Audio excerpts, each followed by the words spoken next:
Hey everybody, my name is Marcus, and in this video I will show you a simple way how you can protect your page with a password. So let's start. The first, what you want to do is just simply go to your page home and click here manage pages. And when you're gonna be here,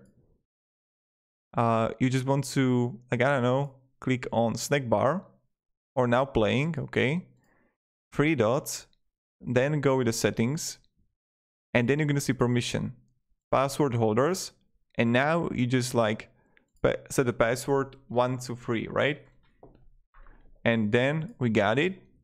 And when I would go like, it's hidden, so I'm going to show it. And I would preview the website, and let me show you how it's going to look like.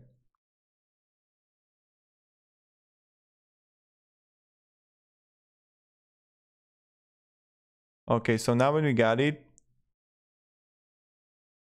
now playing.